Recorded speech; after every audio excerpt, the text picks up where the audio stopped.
Hi and welcome to the Throttle Cable. I'm Rob. Today I want to talk to you about the running costs of this, my 997 GT3.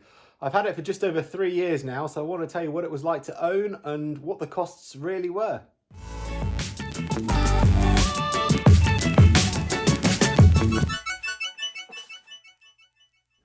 Okay, so this is the life and times of my car. So I've pretty much got a history from day dot of when this car was brand new. I'm the fourth owner of it, and it's been really well looked after.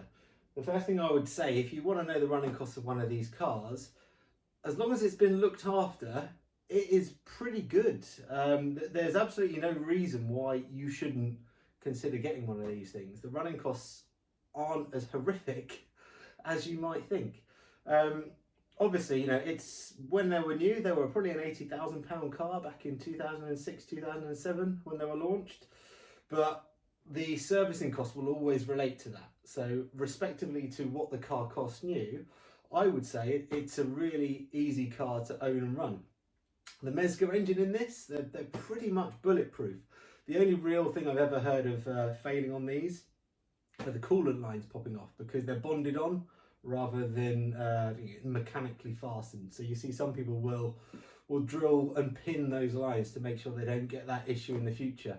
But other than that, most of the things that you deal with a car like this, it's just routine maintenance. And if you keep on top of that, they're absolutely fine. I'm a big advocate, always service it every year, a fluid change. The Porsche mentality at that time was to move everything to a 2-year maintenance schedule, but this is the Mezger engine out of the race car. If you look at the early 996s, same Mezger engine, the servicing was every year. It only changed with the advent of things like the Cayenne and the Boxster and the Cayman coming out, that people wanted the convenience of a 2-year service interval. And those engines were designed for that. This engine was designed to race around Le Mans. So, you've got to treat it with the sort of respect it deserves. And for that reason, I've always serviced it every year I've owned it, had the fluid change. And the previous owners have kept up that schedule too. So people might look at this car and say, well, it's over serviced, but in reality, I think it is where the servicing needs to be. So for a car of this vintage, they're all on the menu pricing, the Porsche servicing. So they're not actually that bad to service. A minor service on this is going to cost you about £400 to £500, and a major service is going to cost you about £800 to £1,000, depending on where you are in the country and what the pricing is like at your dealer. One of the biggest services this will have is actually the 12-year service, and I had that one back in 2018. Now I say it's big.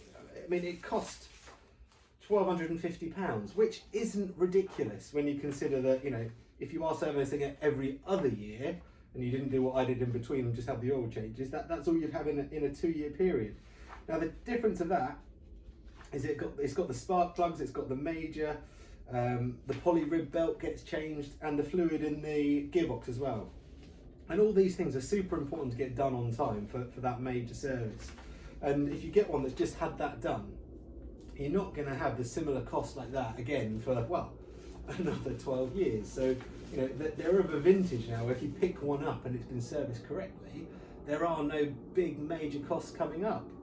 The sort of things you're going to be faced when you do go and look at these cars and have them routinely serviced are really just brake discs, brake pads, tyres, and yes, they're consumable parts and they're not cheap, but it really shouldn't cost you a lot of money to keep one of these going.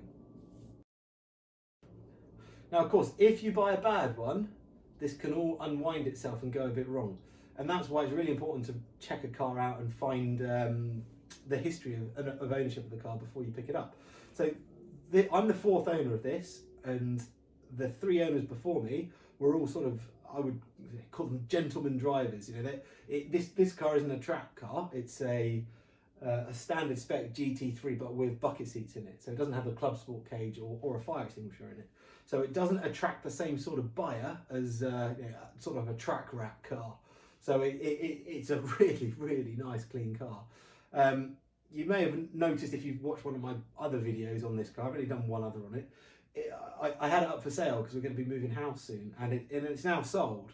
And so without bias, if you like, I'm not trying to sell the thing anymore. This is probably the best car in the country for sale right now, or was for sale. And the new owner, he asked me if we could take it up to RPM Technic. They checked over the car, and the only two things they commented on the car out of the entire thorough inspection were brake pads at the rear. You just need to change those when they get down to the wear limiters, and it might benefit from going on a geometry just to tighten up the alignment on it. That was it. Everything else on the button, and it's what I expected. You know, I wasn't fearful when somebody said I want to inspect the car.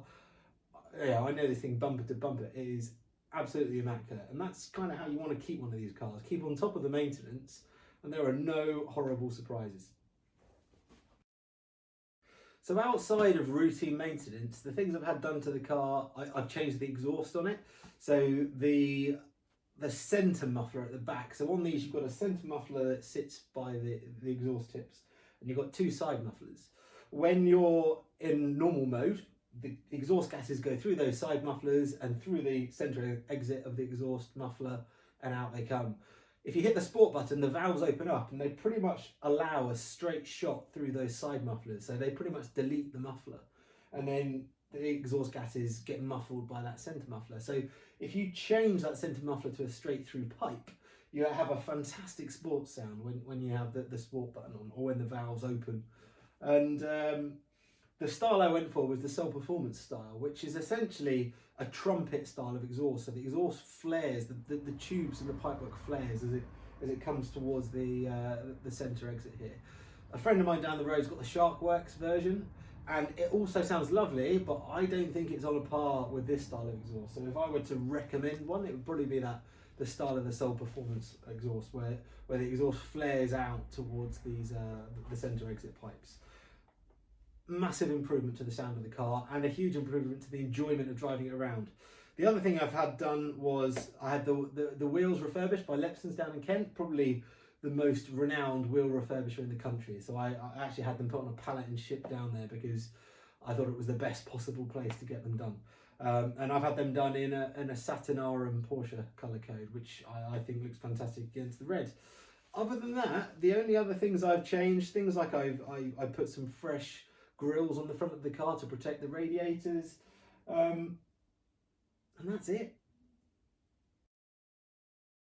So total costs running this car since I've owned it. When I first got hold of the car, it needed a new battery, a new Porsche battery. These are eye-wateringly expensive, and because I just bought it from Porsche Colchester, they swallowed the bill of this. But I had to have it done at Brooklands because that's the one that's close to me, and you know, I bought it from a dealer that was relatively far away. That battery change cost £472, which is bonkers. So we'll wipe that one off the board, but in case you want to stick with a Porsche battery, that's the kind of money it costs. I had the big service done in 2018. That was £1,250, which we've spoken about. I had some exhaust work done, but that was done on warranty. Essentially a spot weld had just sheared. And if it wasn't under a warranty, you would have just got that spot weld tacked back on. But because Porsche, when you're under warranty, their kind of philosophy is to replace rather than repair. They essentially replace most of the exhaust system just for that spot weld, which is fine. And that would have cost thousands of pounds to do, but the reality is it probably would have cost you less than £100 to get that spot weld put back on. Then in 2019, that was when I had a fluid change, so that was £350, and that's what we would call optional. You don't have to do that, but in between, recommend it. It's a race car engine. And then this year was it's minor, as well as replacing the brake fluids, and it's what you call it, 111-point check, £815. So nothing that horrific whatsoever. So on average, if I go back over all the records of the car, it's probably cost no more than £1,000 a year to keep the car running. And it makes you wonder, if you're looking at a warranty on a car like this and you're worried about getting one without a warranty, would you get one? Well, if I were to do it again, I would say no. I would say, do you know what, keep the warranty. There's pretty much no point. And I would probably self-insure, because it's going to cost you the best part of £1,200 to £1,500 a year to warranty this car bumper to bumper anywhere with a Porsche warranty. And if you just put that money aside, because you're going to be spending, let's say, £1,000 a year anyway on its maintenance, just to keep it in tip-top condition, that will accumulate. And you know, personally, I would probably be leaving the ownership experience of this car to 3 years with £4,500 that I didn't need to spend, rather than money that was sunk into a warranty, which was peace of mind, but was pretty much unnecessary. Because everything on this car, it's just so robust. If you're not going to track it to an inch of its life and you're going to enjoy it as a GT car more on the road, then yeah, you're really not going to have much of a worry at all. Insurance. I'm quite lucky in that I got access to several cars. So this has never been a daily driver. Most of the time it's been one of 4, which sounds a little bit extravagant, but it's not. We've got different cars for different purposes at the end of the day. And I have it on a multi-car policy. And on that multi-car policy, you'd be quite surprised on the pricing of the cars. So at the moment, I've got my 996 on there. That works out at just over £350. I've got my Megane 3RS that was on there. That worked out at £430. And then I've got the GT3, £460. So to run a Rennsport Megane is pretty much the same cost on insurance purposes as this one. Road tax. It's expensive. Enough said. Ownership experience. Well, running a car like this is brilliant. I mean, you realise just how many people have affection for this car once you own one. When you stop at any sort of car meets or do anything, somebody always wants to come up and have a chat and have a look at the car. And that I love about it. It's a real nice car to own and run. Stoner, they do a Stoner supercar event, and this was in the main paddock, and it was parked next to much more modern, newer GT3s. But it garnered so much attention. It's a really lovely thing to own. I had a fantastic drive down to Le Mans in it. It is that sort of motorsport car that in the right company, people just go bonkers for it. Speaking of going to Le Mans, there are some challenges with having a car like this. In that the front of the car, there's quite an overhang that you don't really notice unless you look at it at certain angles. And it's quite low at the front. And God, I had some fun. When we went to Le Mans, getting on the ferry was all right. Getting off the ferry was a bit of a fiasco. They ended up having to stop 3 lanes of traffic trying to come off the ferry and put me, the diagonal doesn't really cut it, more sort of horizontal across the roadway to get me off the ramp with a French marshal on the ferry looking pretty unimpressed with how low the front end of the car was. Now the trade-off of having that is you also end up with front splitter anxiety, and that is that you might hear the little scuff or a scrape, and plastic when it scrapes on tarmac sounds horrific even when it's the lightest brush. And the amount of times that I've had to stop the car, wander out, have a look under the car, check all different sides of it, just for peace of mind, yeah, I lose count. Normal GT3 or Club Sport GT3? That's one of those questions that everybody gets real hung up on about, and really it doesn't matter. It's the same car, and you just got to think what you're going to do with it. I mean, I just wanted bucket seats because I love them. I think they are, primarily the way they're engineered, they are beautiful bits of design, and they're the ones out of the Carrera GT, as most people will know. And they're essentially the outside skin is carbon fibre. The inside skin is carbon Kevlar, and you probably wouldn't know that unless you've owned a set, because you've got to lift up the fabric to kind of see what's underneath it. But the way they're made is absolutely beautiful. But if you're going to be doing lots of road miles and touring, a car with folding comfort seats makes a hell of a lot of sense. There's so much space in the back of this car that is relatively less usable when you've got the fixed back bucket seats in compared to the folding seats. And some of it becomes completely unusable once you've got a cage in there. So yeah, it is a thing to consider. It's also a thing to consider in the style of how they've been driven, because most people that want to do track days will obviously take one with a cage for safety, and it's a bit of a marker of how people have decided to buy and use the car. And there's nothing wrong with taking a car on track as long as the car's very well maintained, but you can expect various bits to wear more, like the suspension, the top mass, whatever. It'll all take more of a hammering around a track than just, going on a nice Miss Daisy Poot all around Europe. What to upgrade on the cars? Now, I mean, I've gone through a huge program of trying to upgrade my 996 for different things I want to change. And it's a completely different proposition because it's a much softer car. It's done coming up for 70,000 miles. This is done less than 24,000 miles. So you know, it's a very new car underneath. And personally, I wouldn't change a thing. I think it's absolutely fantastic. And the way I'm using it, everything's massively capable. The brakes are hugely capable. The handling is absolutely fantastic. I've got it on PS2 tyres, which are completely fine for what I need. You could move to cup tyres if you so wish.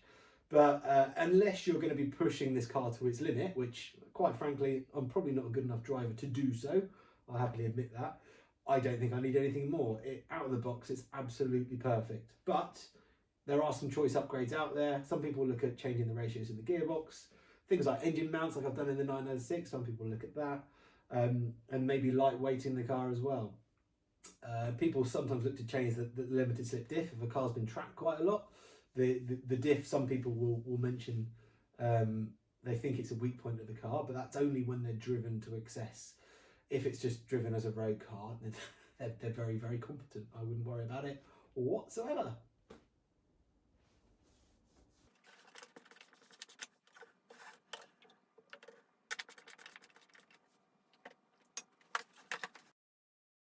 The thrill of driving this thing on the road, bloody marvellous. I mean, it is truly an intoxicating car to drive. It's fantastic. The long road trips and the drives that you have are just so special. The way the engine revs, the noise from the engine, the power from down low, the torque delivery of it, everything about it it's theatrical. You know, if you want a point and shoot car that is real quick in a straight line, this is not it. Go buy yourself a McLaren or get yourself the Porsche Turbo, something like that. But if you want a thoroughly engaging car with the most magnificent gearbox once it's warm, in any car that I've personally driven, this is it. I mean, I'm gutted to be saying goodbye to this thing, and it breaks my heart that it's going. I know it's the right thing to do for me right now, but this is going to always be the one that got away. I don't think I'm going to be able to find another in maybe 5-10 years time if I come back to try and find one that is in quite the condition this is in and somebody that wants to let it go. Driving it to work. So, you know, I have commuted in it a couple of times, and it was either the second or the third time I commuted in it. And my boss at the time, massively into cars. He went, is that your car, Dan? I was, yeah. We had a quick chat about it. And he said, yeah, you probably really shouldn't drive that to work because it makes you look like an absolute annoying the neighbours. Now, a few times I've left very early in the morning, going away to see races at a circuit or other things often mean leaving at 5 o'clock in the morning. It always annoys the neighbours. They're not quiet. The other thing I should mention about sports exhausts are don't put one on if you want to do a track day because it won't pass. I don't do them, so it's fine. I can make a bit of noise on the road. But yeah, in the UK, it's a no-go. Stick with the standard exhaust or get some mufflers that you can put on the outside of the car, i.e. turn down tips with a bit of baffle in them. Otherwise, yeah, you're probably not going to pass any of the sound tests. Should you do it? If you're thinking about buying one, yes, do it now. They're friggin' amazing. The competition. So, you know, it's important to think about, you know, what else could you get at the same sort of level of this car? Now, there's no point going through every car because at that price point, yeah, lots of things open up. But if you're looking at the same vintage, perhaps like I did, I was looking at a Ferrari 360 and I took one out for a drive to try and work out if that was a car I wanted. And it's bizarre looking back because I went from a Porsche to a Porsche to a Porsche and then went, do you know what, yeah, Ferrari, let's have a quick look at them. And I'm glad I drove it because the engine is spectacular in it. The V8, it sounds amazing and you know, it's absolutely lovely. But the build quality of the car, when you put it side by side to one of these, it's just a completely different league. It sounds harsh. It made it look like a kit car, and it made this look like a a prize jewel, essentially. And the other thing is the whole reliability stakes. These things are just so well made. The Ferrari is a bit more of a temperamental animal, and well, that's why I decided against it. I mean, this car was actually £10,000 more than the 360 I went to look at. So whether or not it was a wise decision in the fullness of time, I think it was. But yeah, I paid more for the privilege of getting in a Porsche. Well, if you got this far, thanks a lot. Thanks for watching. And if there's any questions that I've not answered that you want to ask, just drop a comment down below and I'll do my best to get back to you and give you a response. If you like the video, why not think about subscribing? I've done a few others and some people tend to like them, or give it a thumbs up. Other than that, the last thing to do is say goodbye to the old girl, because that's it. She's off tomorrow. I'm going to be gutted, but say no me.